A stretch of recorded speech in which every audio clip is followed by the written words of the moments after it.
Have you ever heard of Extra Life? Extra Life. What is Extra Life? I'll explain it to you real quick. Extra Life le da la oportunidad a la comunidad gamer de hacer la diferencia recaudando dinero para ayudar a los niños y niñas de Estados Unidos, Canadá y Puerto Rico. Extra Life is a way for us as a gaming community to give back to our real-life communities by raising money for our local Children's Miracle Network hospitals. Children's Miracle Network hospitals, which is a network of hospitals where every kid that goes there is treated regardless of their financial situation. El 100% de ese dinero se queda local en tu hospital o fundación a la que tú representes. 100% of the proceeds go to your local Children's Miracle Network hospital, and what's doper than that? The funds go 100% to those hospitals. They help kids who are sick get treatments, pay for training for their doctors. Whether it's a broken bone or cancer, no child is turned away. All you have to do is sign up over at extra-life.org. Extra-life.org. Extra-life.org. Sign up. Join a team, join a guild, or participate solo. Then pick which local Children's Miracle Network hospital you'd like to play for. After that, all you have to do is get friends and family, coworkers, that awesome neighbor down the street to donate to your Extra Life fundraising goal. Heck, you can even convince them to join your team and play along with you to be a hero in real life. Sign up for Extra Life and become a hero just like me. Play games and heal kids.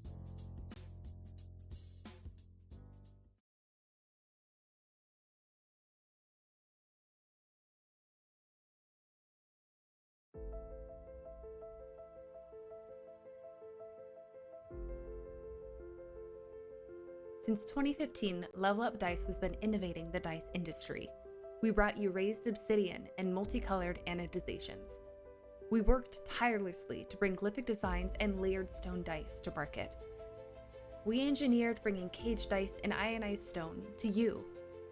Through it all, Level Up Dice has been there at the forefront of innovation.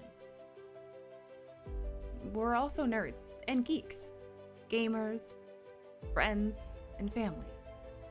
Over this past year, we've been hard at work bringing you new products, new designs, and creating a safe space for you to visit at conventions.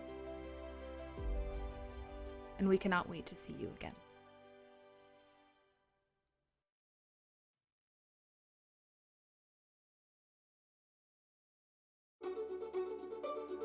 Located in the heart of Los Angeles, one of the most culturally diverse cities in the U.S., Children's Hospital Los Angeles welcomes children and families from all over the world.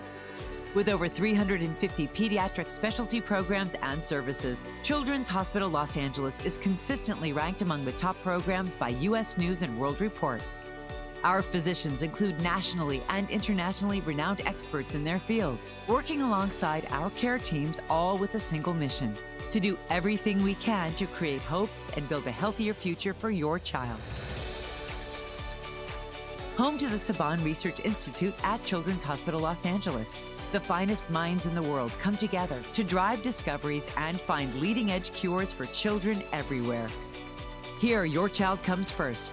Every aspect of our hospital is designed with patients and families in mind, from X-ray machines that use less radiation to play spaces that let your child be a child.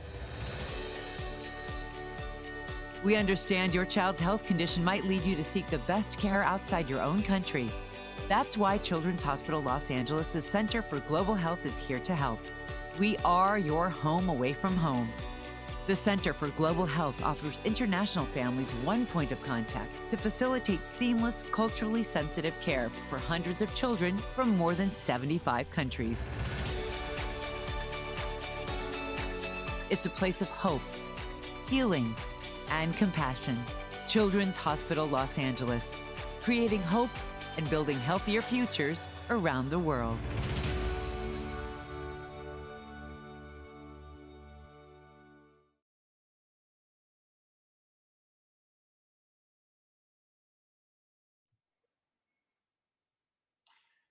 Hello and welcome to Founders and Legends 4. We're on day 2, Sunday. It's our final day, and we have some great content coming up. I'm here this morning, joined by my good friend and a kind of lifelong friend for me, Tim Kask.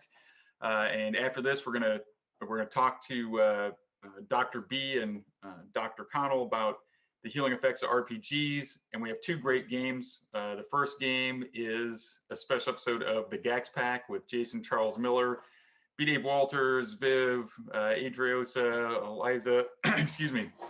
and Eric are all coming back for further adventures of the Gax Pack. Then we're going into a campaign design discussion with my friend Jeff Talanian and Stephen Radney McFarland. And then Bat and Cleanup is an advanced Dungeons and Dragons game with none other than Stefan Picorni, the CEO of Dwarven Forge, and just a really good and fun dungeon master. We're going on another bingo short week adventure this evening, so I'm really looking forward to that. None of this would be possible. And all these games, the purpose of doing this is we're raising money for Extra Life. If you tuned in and saw some of the spots before we got started, it's about Extra Life, playing games to heal kids, supporting Children's Hospital of Los Angeles. They do a lot of great work for all sorts of people, cancer, leukemia, etc.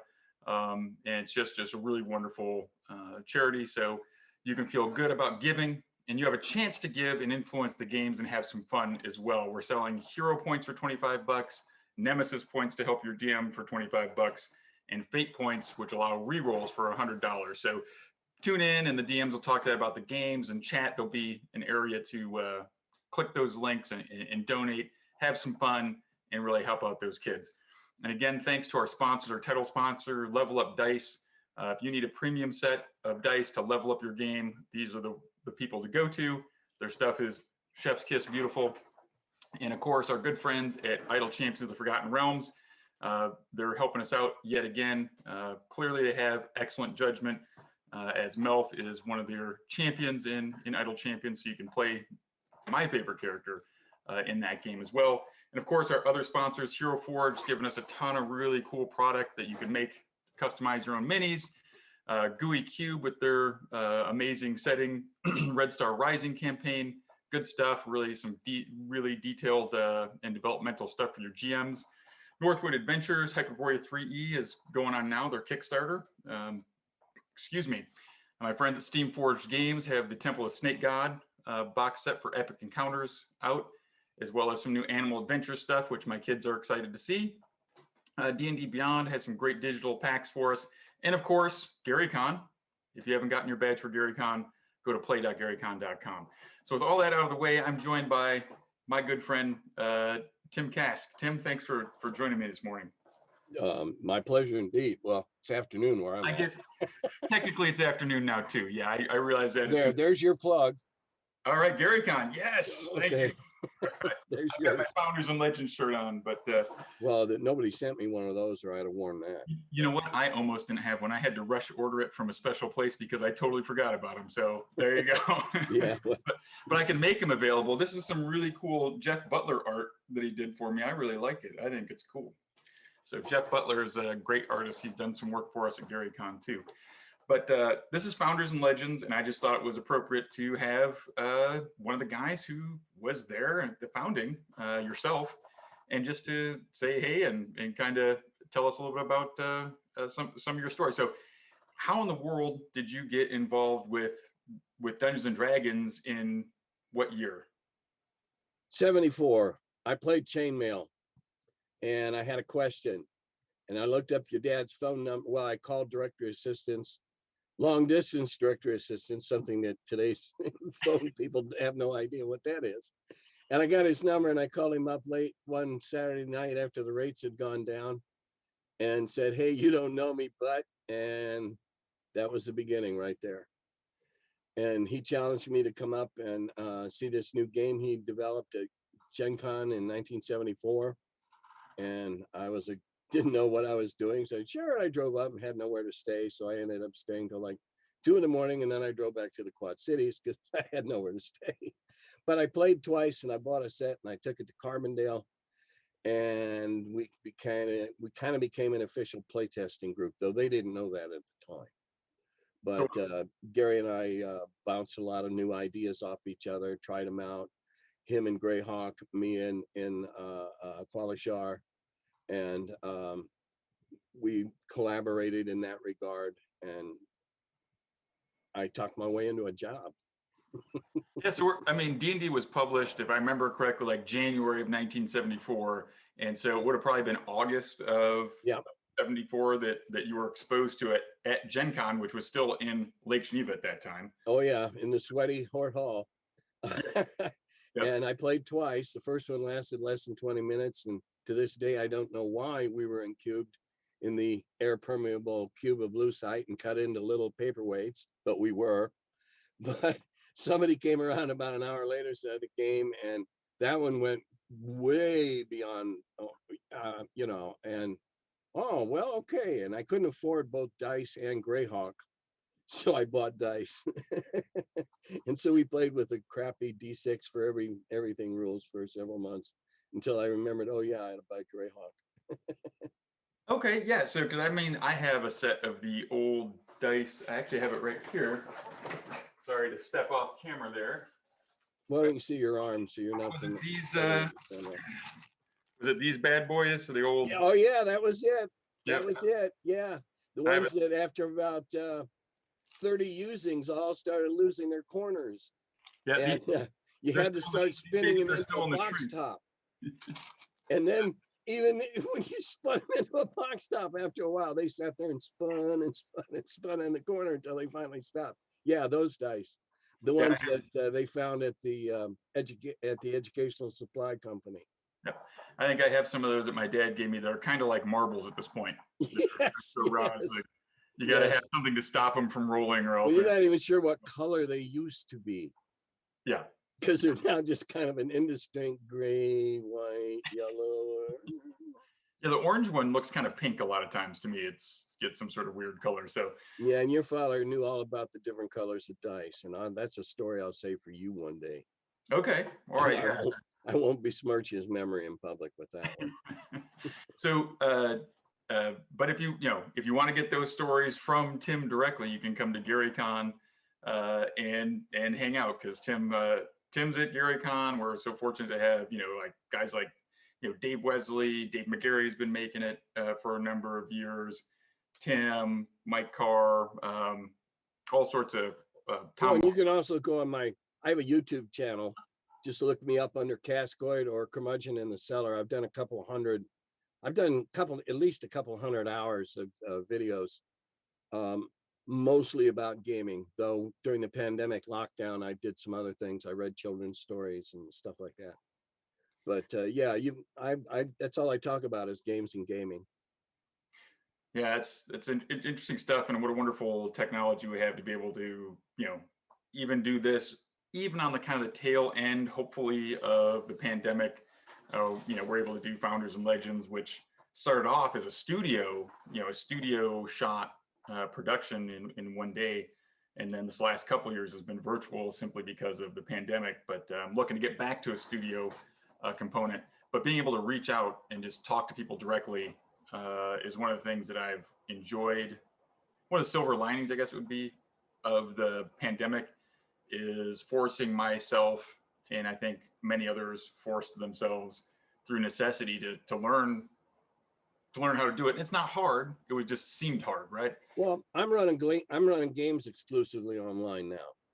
Okay, now anybody knows me well enough will tell you I'm a techno dumbbell, but I've learned to use Zoom.